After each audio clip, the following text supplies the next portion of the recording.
Bonsoir à tous, bienvenue à ce flash d'information.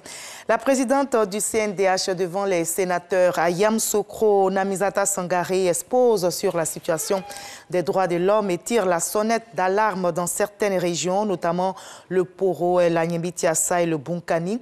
La présidente du Conseil national des droits de l'homme appelle les sénateurs à se pencher sur la question des terrorismes, le phénomène des enfants talibés. Son vœu, renforcer la protection des droits des populations, notamment les enfants, les jeunes victimes d'exploitation. On plaide aussi pour une autosuffisance en riz dans notre pays. Les professionnels s'organisent pour la renaissance de la filière.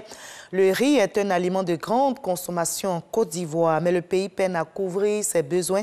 Pour combler le gap, parvenir à l'autosuffisance, les acteurs militent pour le financement des producteurs et demandent à mettre à leur disposition des intrants et des semences.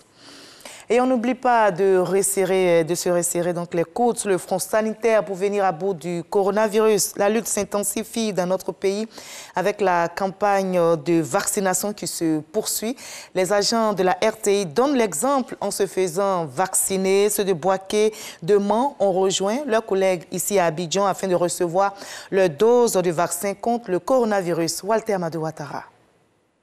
Par ce geste qu'il juge simple, le journaliste Abou Sanogo se sent à la fois soulagé et agréablement surpris par la durée de cet acte médical. C'est fini déjà.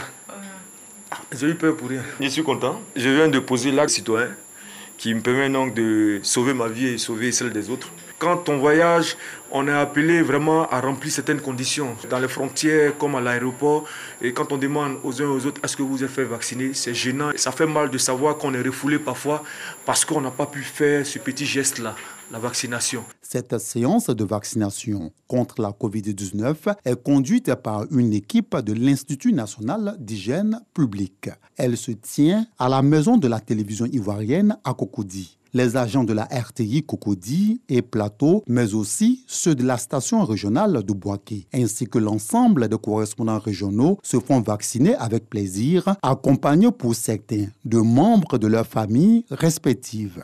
Je viens de faire le vaccin. Je crois que c'est une nécessité.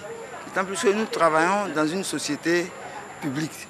Il y a beaucoup de monde qui viennent à la RTI. On ne sait pas qui est qui. Et puis, on nous dit de nous vacciner. Si tu ne l'as pas fait, si tu l'as attrapé, c'est à tes dépens. Et je pense que quand les responsables disent « vaccinez-vous », les responsables ne peuvent pas envoyer ce qui peut nous tuer dans l'entreprise. Le gouvernement ne va pas se mettre à tuer tout le monde. Il y a beaucoup d'hommes qui se vaccinent, donc il est mieux de se vacciner. Ce n'est pas une obligation, mais c'est une nécessité aujourd'hui.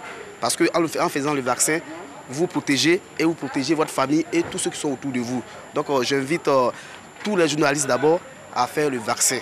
Pour le médecin de l'entreprise, il faut surpasser les préjugés. Les vaccins contre la COVID-19 sont fiables et sécurisés. On a eu la chance avec la direction générale de pouvoir organiser une campagne de vaccination contre la COVID-19 au sein de la RTI, pour tous les agents de la RTI et même leurs familles. Nous déplorons un peu cette polémique qu'il y a sur les vaccins. Les vaccins sont fiables, l'État de Côte d'Ivoire a accepté, c'est avec toutes les garanties possibles. Donc il n'y a pas à avoir peur. Nous, on vaccine tous les agents de la RTI et leurs familles et je pense qu'avec ça, on sera assez protégé pour faire face à nos obligations. Les effets secondaires, c'est les effets secondaires de tout vaccin. Un peu de fièvre, un peu de céphalie, de courbatures.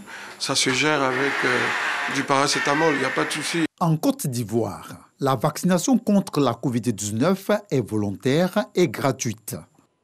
Faisons-nous tous vacciner. 4 membres du comité cadien chargé de désigner leurs futurs membres du Conseil national de la transition sont au Mali pour s'inspirer du CNT local, organe législatif de la transition mis en place à la suite du coup d'État militaire du 18 août dernier.